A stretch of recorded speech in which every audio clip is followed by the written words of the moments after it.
Hi, I'm Mara Webster with In Creative Company, and thank you for tuning into one of our talks today. Today, we're incredibly lucky to be joined by Jaren Lewison to talk all about the Netflix series Never Have I Ever. And I wanted to start by going back to the first season because I was really interested in how much information you had up front versus where you had to fill in a lot of the spaces in the script, especially because for you in season one, a lot of the details and a lot of his backstory were elements that we learned about a little bit later in the season, particularly with that one episode. And so I was very interested in how much you knew about where your character arc was going to be able to start building that in from the first episode versus what you had to kind of fill in and come up with for yourself to then potentially almost pivot or re-navigate a little bit as you got more information. Yeah. So it's a multi-level answer. And I think firstly, right when I auditioned, I knew that there was going to be something underneath Ben. And I think that, a lot of times that first episode, people are not super excited about my character. He's a bit of a jerk. He says some things that are really not so nice. And you just aren't meant to like him at the beginning. But when I auditioned, I screen tested, meaning there's about 4 or 5 people left and you're close to the role. And that's when I got this scene that actually ended up being from Ben's solo episode, which is episode 6, narrated by Andy Samberg. The scene where Ben is crying in Dr. Vishwakumar's office was actually my screen test scene. So I knew kind of coming into it that it may have had the possibility, if that was a true scene in an actual episode, that there was going to be something underneath Ben's character. And then luckily, Lang Fisher, our showrunner, really likes to have the table reads completed before we even start shooting. So I had almost read, I think maybe we did episode 10 a week or two into shooting for the table read, but I had pretty much known the entire arc once we started shooting. So that kind of allowed me to put in little nuggets of foreshadowing and things, and some of those Ben and Davey moments that viewers love to make fan cams out of, those sweet little moments and connection moments, kind of sprinkle those in there a little bit so that when you go back, you say, oh, this does make sense when you get to that season finale. Well, particularly with the Ben and Davy moments that you were just mentioning, what are some of the ways in which the two of you really wanted to start gradually building that in so that it wasn't such a shift and pivot when the two of them come together a bit more at the end of that season? Well, you talk about it, and I've heard people refer to it as a slow build. And I think that that really encompasses the entire arc of the season, is because it is these little moments. And I think that that's really representative of a real relationship. A lot of times you have like a foundational friendship that starts changing a little bit at a time, a little bit at a time.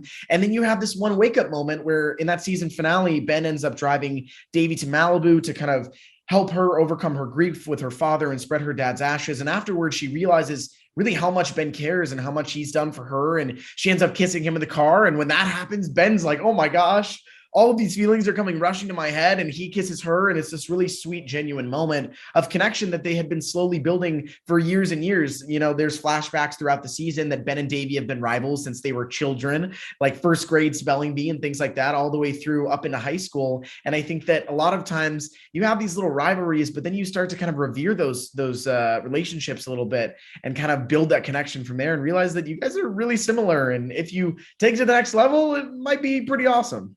Yeah. And that rivalry also comes a lot from the pressure that he puts on himself and the way that his relationship dynamic with his parents is very much about the grades that he gets rather than sitting down to dinner as a family. And so, how did you want to shape the pressure that he then in turn puts on himself in a lot of respects, especially when you were first developing him, but also in the way that you've continued to evolve that in the show, especially as we've learned more about that?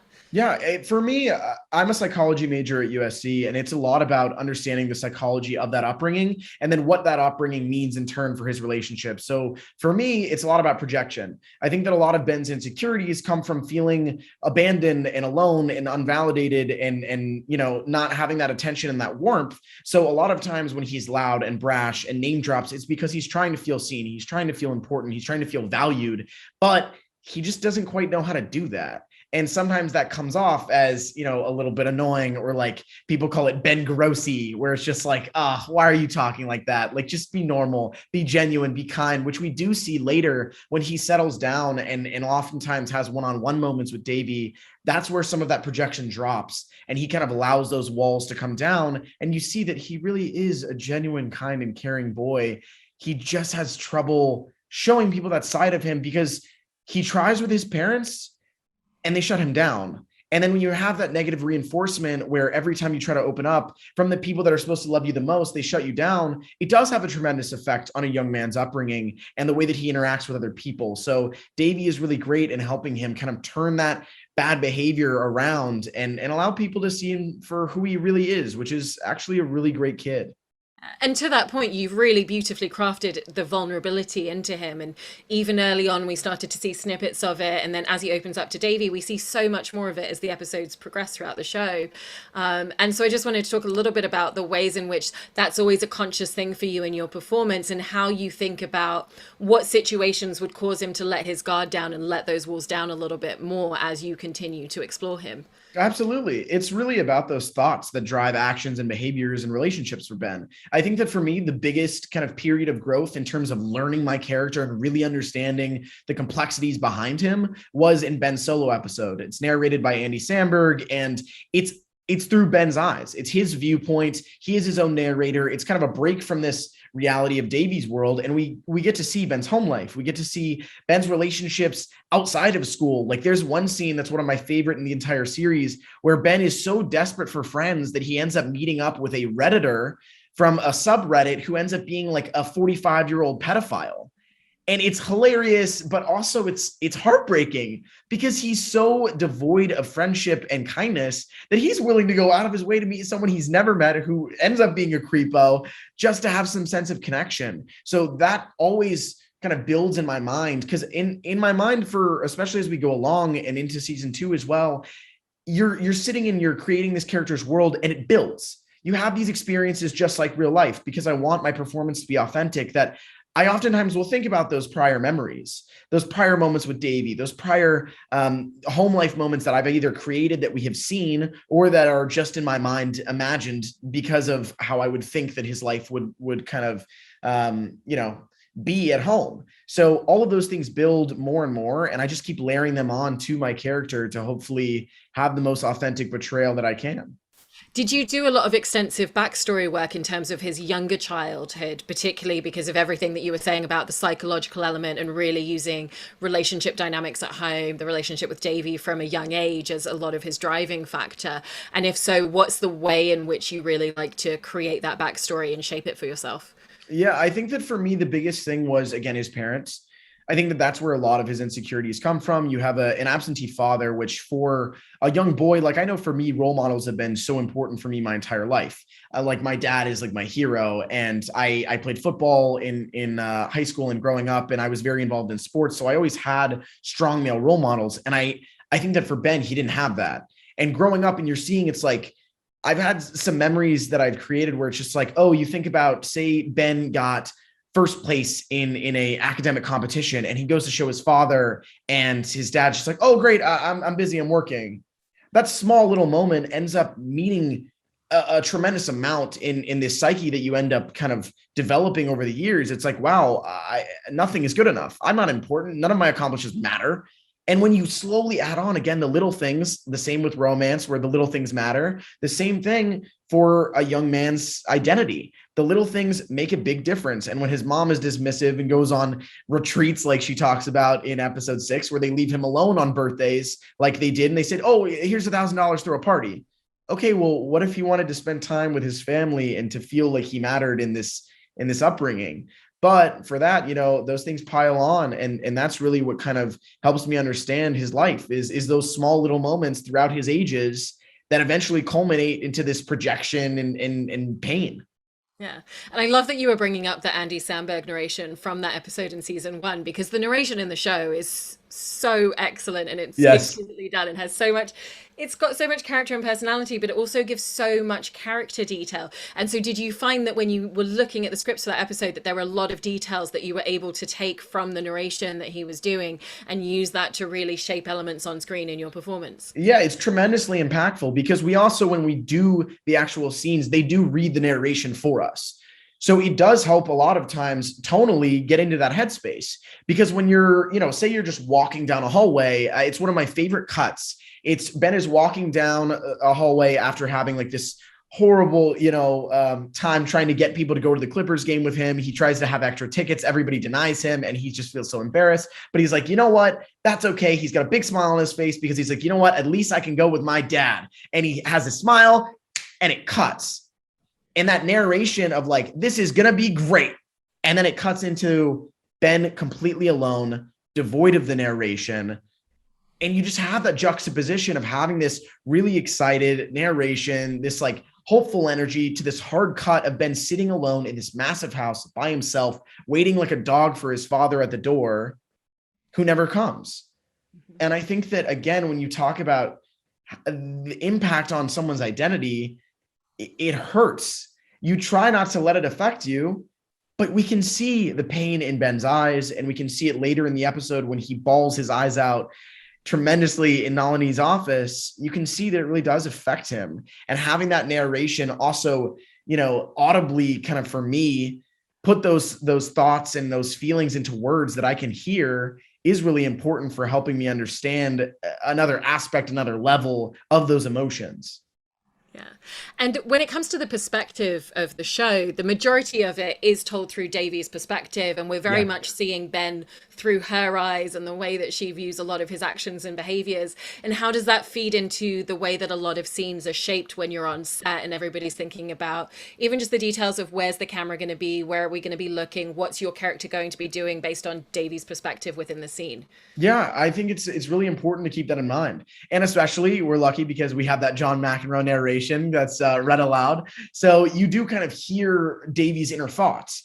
And when you have the ability to do that, then you can kind of tailor some nuances of how you might be performing in order to kind of fit the way that she's thinking. So I always try to keep that in mind where, if I'm doing a scene and McEnroe is talking about exactly how Davy's feeling while she's looking at me, I want to make sure that my reactions make sense for that narration and for how she's feeling, because this is Davy's world. We're experiencing it for the most part, most of the episodes from her eyes. So it's important to make sure that those performances make sense living in her world.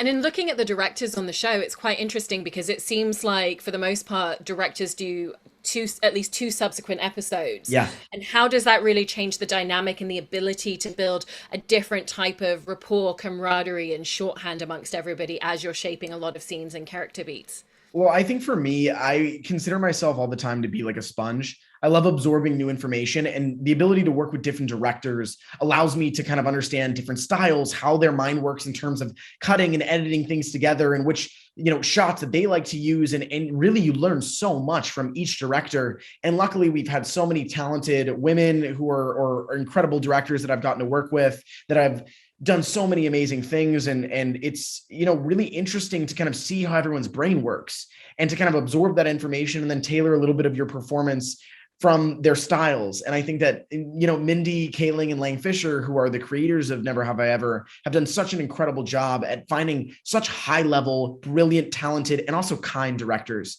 to work with and work for, because as an actor, they all allow you to be collaborative and have these special moments. And it's a collaborative process, which is really excellent, especially for an actor. Sometimes you don't get that freedom, but at least on our show, like, you can talk to them. You can actually say, hey, is this working? What other ways can we try this? Like, is this the tone you're looking for? I'm like the question master on set. I love asking 1,000 different things and everyone answers. And it's awesome. And it allows me to learn so much and grow as an actor and as a person. It sounds like that collaborative element on the show also really travels through from the much earlier stages in the writing and the development of episodes, and aspects like the table reads and really using those to shape, especially with the way that you were describing how you do all the table reads up front so that you've got all of that detail. And how has that really changed the dynamic of working on a show like this to previous projects that you've done, where you have that level of input and also that ability to say, oh, I don't know if this works and this is the choice that he would make. I think maybe he'd go in this direction so often.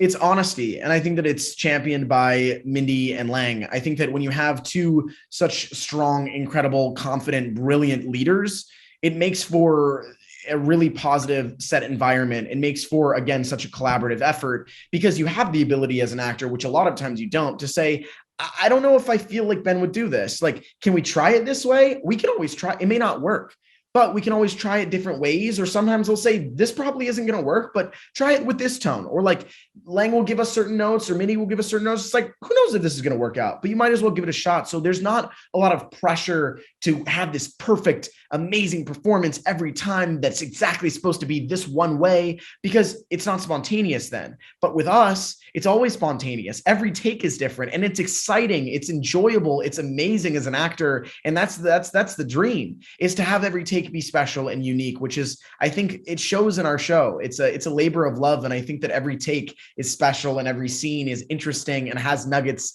that you can rewatch the show 10 times and find something new every time, which I think just shows, again, the leadership of the, the creators and the connection between the cast and crew and how much everybody trusts each other. I think that we all are so driven and passionate, and there is a lot of trust there, and we know that we're going to make something incredible.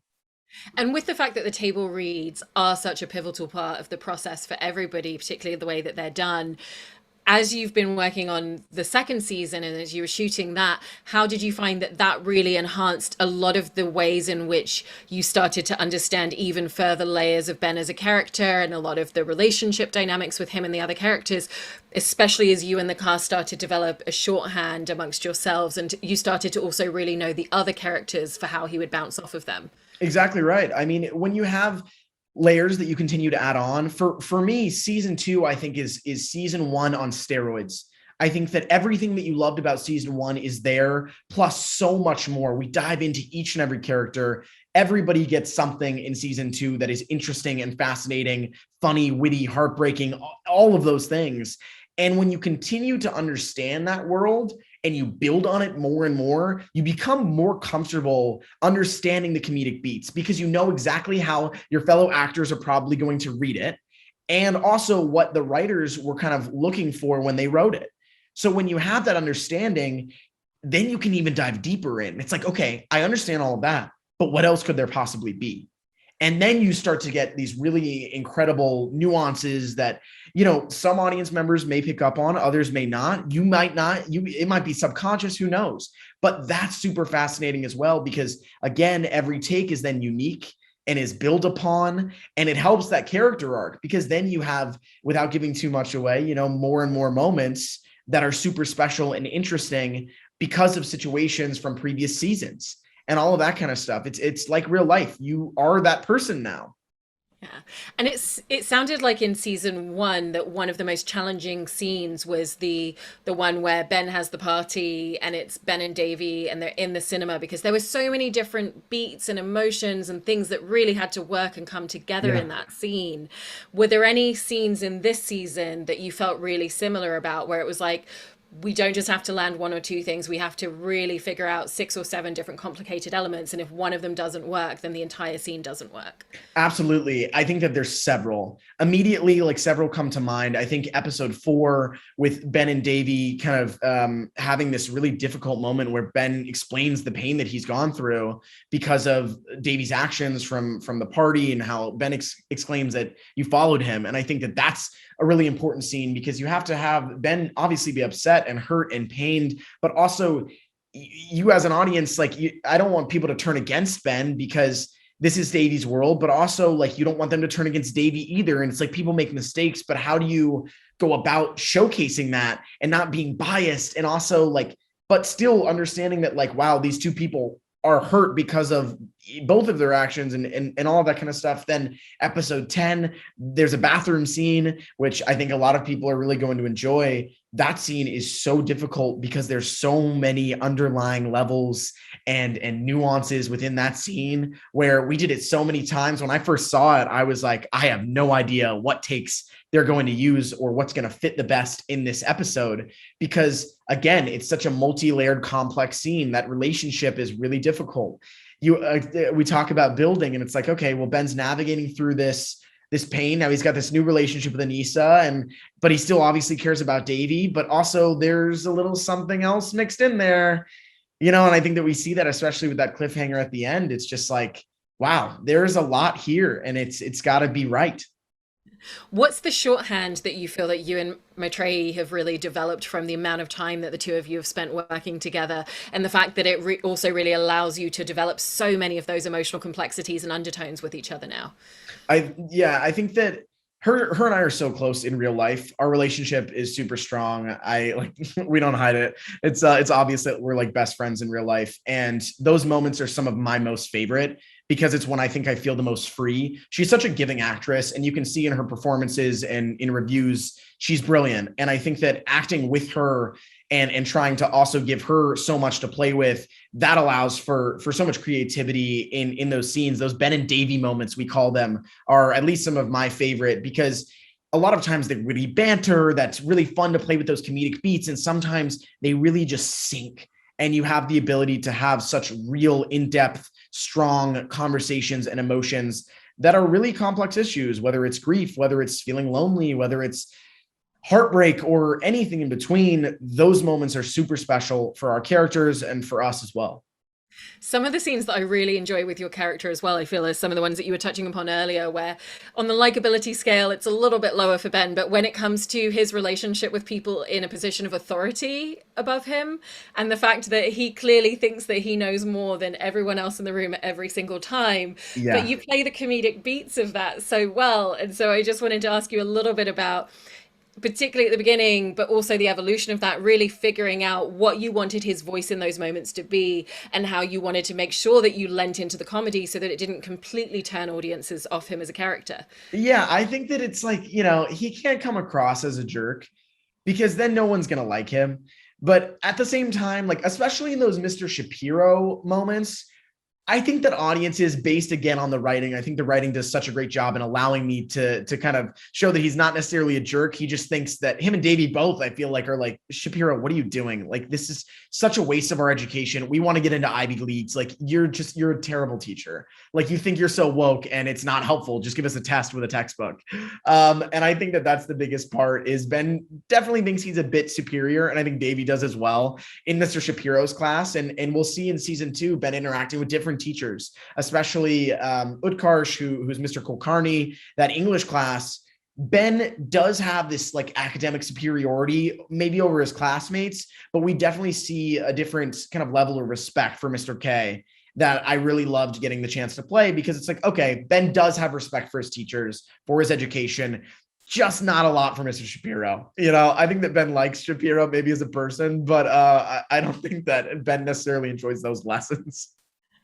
And in taking on a role that's a series regular and getting the opportunity to really develop him over a couple of seasons now, how do you feel that that's evolved the way that you work as an actor and as a performer, with this being the first time that you've had an opportunity to carry a character in that way and that far in depth? Like you mentioned, this is my first time to be able to carry the character through multiple seasons. And it's been the biggest learning experience of my life, because a lot of times, especially actors, we do auditions and you have two amazing scenes. And a lot of times they're really emotionally complex or really difficult. And then if you get cast, sometimes you have scenes that are not super emotional or really difficult or things like that. Sometimes it's these little moments that are the hardest. And I think that that's what I had to learn, is not every scene is meant to be this insane explosion of emotion. Sometimes it's just about building that character, about how he thinks, about quick one-liners, about just like having him be present in that world. And for in this case, in Davy's world, in this school and at home, there's these little nuances that were really interesting for me, because I had to figure those out. I wasn't necessarily super comfortable with doing that. I was, for the most part, more comfortable with these crazy explosions of emotion, which doesn't always happen, because that's real life.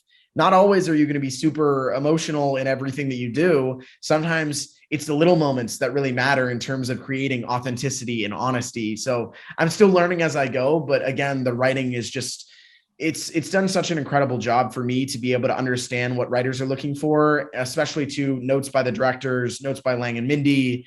They allow me to kind of understand what is expected of me and what they're looking for. And they do it in a way where I can accomplish that really easily by also pushing myself and growing as an actor. So it's been a great learning experience. And you've talked recently about the way in which you've had to navigate your schedule. You know, you're a full-time student in college, you're studying psychology and also working on the show. And, you know, that's no small feat to achieve. And there's a lot of moving parts, and particularly production schedules are not necessarily steady and you don't necessarily know your hours very far in advance. Yeah. And so how did you navigate figuring out the conversations that you needed to have very early on and continue to have along the way, both with your teachers at school, but also in terms of production to be able to make that balance work? It's a difficult balance and it's ever shifting and ever changing. But the biggest thing that I think I do really well is time management. I always tell people that I'm like the opposite of a procrastinator because I get things done so far early in advance. But truthfully, that really helps me because then when I have a change in work schedule, which production changes all the time, you know, things happen, scenes shift around, then I can say, oh, I've already got this essay done. And if I have to reschedule an exam, I always keep my communication really open with my professors. I sometimes, you know, don't sleep a ton when I'm working because I'm trying to fit so many things into such a small period of time. But it has worked for me because I think my professors see that I am really passionate about my academics. And then for production, I always come in prepared. I always know all of my lines. I always have them prepared different ways for, you know, notes and adaptability and directability and things like that. So then sometimes if I have the ability to say, hey, I've got an exam a month away and the next, you know, block hasn't been planned yet, scheduling wise, I'll message the AD and I'll say, hey, if there's any way that on, you know, say Wednesday of this date, I don't work because I have an exam that I really need to sit for. If that's possible, that'd be great. If not, I'll figure it out. And I have had to do that sometimes. And sometimes they are able to accommodate me. But I think it's just showing that I'm 100% in for this incredible dream that I'm living, which is being on this show. And I also am super passionate about my academics and I want to do well. And I'm going to do everything that I have to, whether it's sacrificing sleep or social life or whatever that is. But I won't sacrifice my job is the biggest thing because that's really the dream. I think if I was going to rank priorities, it would have to be school number two because you know, living the dream's got to be number one. Absolutely. And I love this show so much. And I think that everything that you've done with your character and shaping him and continuing to evolve him so much is so fantastic. And thank you so much for sharing all of this. Yeah, thank you so much for having me. I really appreciate it.